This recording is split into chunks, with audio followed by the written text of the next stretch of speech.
ఈయన వచ్చేసి కంట్రోల్ చేస్తాడు, ఎట్లా అరుస్తున్నాడు. ఆటోమేటిక్ కార్ వాషింగ్ ఇది. ట్యాక్సీ వాళ్ళు ఉంటారు వాళ్ళు అనమాట. బండి ఛార్జింగ్ పెట్టుకుని వచ్చేసి లంచ్ అంటే యాక్చువల్లీ ఎంత ఒక 1 అవర్ లంచ్ చేశారంటే బండి కూడా 1 అవర్ ఫుల్ ఛార్జ్ అయిపోద్ది. ఎలక్ట్రిక్ ఎలక్ట్రిక్ ఎలక్ట్రిక్ ఎలక్ట్రిక్ అని కూడా మొత్తం ఎలక్ట్రిక్ అయిపోతా ఉన్నారు.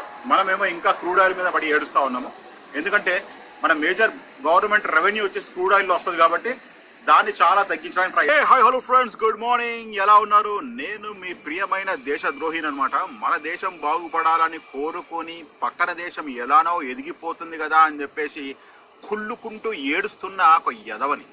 సో హోప్ఫుల్లీ మీరైతే ఈ వీడియోని పాజిటివ్గా తీసుకోవాలని చెప్పి నేను కోరుకుంటున్నాను. మనం ఈరోజు చెప్పే టాపిక్ ఏంటంటే EVs, electric vehicles. Electric vehicles గురించి నేను చాలా వీడియోస్ చేశాను. యాక్చువల్లీ వాళ్ళ కార్లు ఎట్లా ఉంటాయి, వాళ్ళ బైక్స్ ఎట్లా ఉంటాయి, వాళ్ళ బైక్ పోర్ట్ ఎట్లా ఉంటాయి. ఈరోజు నేను పర్టికులర్గా కార్ పోర్ట్స్ నేను చూపిస్తాను అనమాట. కారు ఛార్జింగ్ పోర్ట్స్ వీళ్ళు ఏ లెవెల్కి తీసుకెళ్ళిపోయినారంటే మ్యాక్స్ టు మ్యాక్స్. వీళ్ళు మ్యాక్సిమం ఏంటంటే జనాలందరినీ ఎలక్ట్రిక్ వైపే చేస్తూ ఉన్నారు. సో మన దౌర్భాగ్యం ఏంటో నాకు తెలియదు, కానీ మన దగ్గర అంతగా గవర్నమెంట్ ఎప్పుడు ఎలక్ట్రిక్ వెహికల్ సపోర్ట్ చేయలేదు. ఎందుకో ఏం సంగతో మనం మాట్లాడుకుంటూ నేను చెప్పేవన్నీ ఏంటంటే ఒక జెలసీ ఫీలింగ్గా తీసుకోవాలని చెప్పి నేను కోరుకుంటాను. ఎందుకంటే మన పక్కన దేశము ఎదిగిపోతుంది, మనము నాశనం అవుతా ఉన్నాం అనమాట. మనకి మేజర్ రెవెన్యూ ఇండియాకి వచ్చేసి ఏంటంటే crude oil, petrol selling, diesel సెల్లింగ్లో వచ్చే పర్సంటేజే మనకి ఒక వెన్నెముక లాంటిది. అది మన దౌర్భాగ్యం అనుకోవాలా. అందుకే మనకి ఎలక్ట్రిక్ వెహికల్స్కి సపోర్ట్ చేయట్లేదు అని చెప్పి టాటా కంపెనీ వాళ్ళు ఈ మధ్య చాలా రీసెర్చ్ చేస్తూ చాలా కొత్త కొత్త కార్స్ ఇంట్రడ్యూస్ చేస్తూ ఉన్నారు. కానీ అది చాలా స్లో ఫేజ్లో నడుస్తుంది. అది అట్లా కాదు, చాలా హై ఫేజ్లో ఉండాలి. ఎందుకంటే మనము ఎక్కువ మట్టుకు క్రూడ్ ఆయిల్ మన రేట్ ఆఫ్ చైనీస్ కార్లు మాత్రం చాలా ఉంటాయి అన్నమాట. మనకి ఏ బ్రాండెడ్ కార్లు కనబడవు. బ్రాండెడ్ కార్లు కూడా వీళ్ళ దగ్గర చాలా ఉన్నాయి. అంటే బెంజ్ కానీ ఈవెన్ B1Ws కానీ అన్నీ కనిపిస్తాయి. ఇది వచ్చేసి నార్మల్ ఛార్జింగ్ పోర్ట్. ఇది వచ్చేసి ఒక్కొక్క ఛార్జింగ్ కంప్లీట్ చేయడానికి అట్లీస్ట్ 4 to 5 hours టైం పడుతుంది మినిమం టు మినిమం.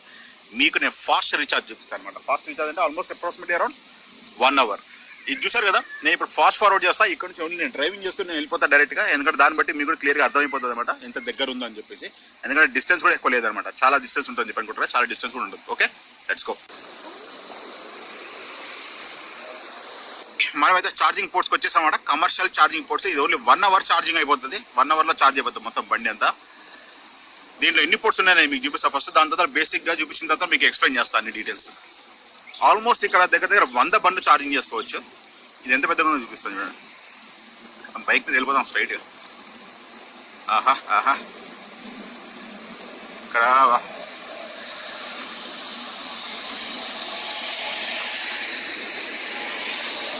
చూసారు కదా, left side right side 2 sides ఉన్నాయి. ఓకే, ఇది నేను 3 టైప్స్లో చూపిస్తానండి. యాక్చువల్లీ ఇప్పుడు చాలా ఖాళీగా కనబడుతుంది కదా మీకు. మార్నింగ్ ఒకటి, ఇప్పుడు ఇది మార్నింగ్ టైంలో చూపిస్తున్నా. ఆఫ్టర్నూన్ ఎట్లుంటుందో చూపిస్తాను, నైట్ టైంలో కూడా ఎట్లుంటుందో చూపిస్తాను. వీళ్ళు ఎట్లా చేసినారంటే జనాలని టైం వేస్ట్ కాకుండా, అంటే యాక్చువల్లీ వాళ్ళు ప్రతి ఒక్క దానికి యూటిలైజ్ చేసుకోవచ్చు అన్నమాట ఈ టైం అనేది.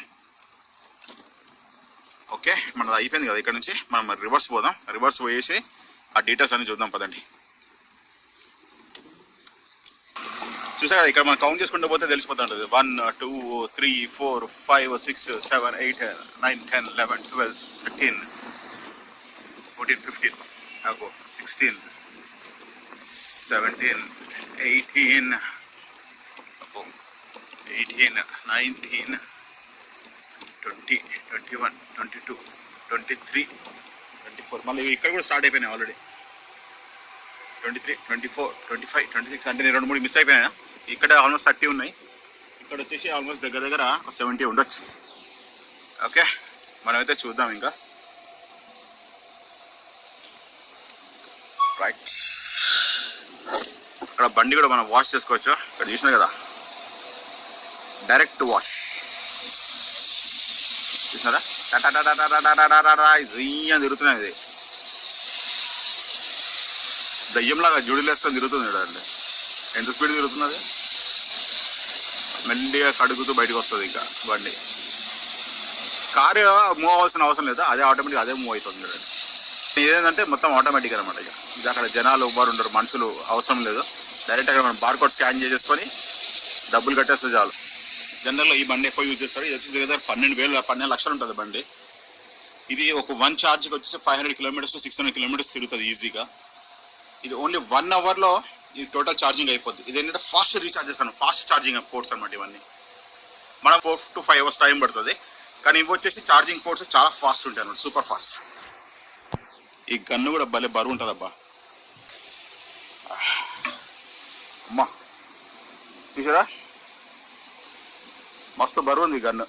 ఈ గన్ను తీసేసి ఆ బొక్కలో పెట్టాలా, బొక్కలో పెట్టేస్తే ఆటోమేటిక్లీ ఇక్కడ మనము స్కాన్ చేసుకోవాలి. మనం ఎలక్ట్రిక్ని సపోర్ట్ చేస్తే ఎట్లుంటుంది అంటే ఇట్లుంటుంది పరిస్థితి. క్రూడ్ ఆయిల్కి మనం ఎక్కువ డబ్బు వెచ్చించాల్సిన అవసరం లేదు, ఫారెన్ కరెన్సీ మనకు అవసరం లేదు, మనకి మంచిగా ఉంటుంది కదా ఎస్పెషల్లీ చెప్పాలంటే. ఇంకా దీనికి ఫెసిలిటీస్ ఎట్లుంటాయని చెప్తాను మీకు. వీళ్ళు బేసిక్ ఏం చేస్తారంటే, ఇక్కడ మీకు బయట కనబడుతుంది కదా బాస్కెట్బాల్ కోర్ట్స్ అనమాట ఇదంతా. ఈవినింగ్ టైంలో వాళ్ళు వచ్చేసి బాస్కెట్బాల్ ఆడుతూ కూర్చుంటారు. అక్కడ బండికి ఛార్జింగ్ పెట్టేసుకొని అక్కడ బయటికి వెళ్ళేసి బాస్కెట్బాల్ ఆడేసుకొని 1 hour లైట్ ఛార్జింగ్ అయిపోగానే వెళ్ళిపోతారు అనమాట. అంటే యాక్చువల్ ఫిజికల్ ఎక్సర్సైజ్ అర్థం అవుతుంది. అంటే మనము హ్యూజ్ రెవెన్యూ బయట ఫారెన్ కరెన్సీ పోకుండా ఉంటుంది. అంటే యాక్చువల్లీ డాలర్స్లో మనం పే చేస్తాం కాబట్టి క్రూడ్ ఆయిల్ గురించి అది ఒకటి కట్ అయిపోతుంది.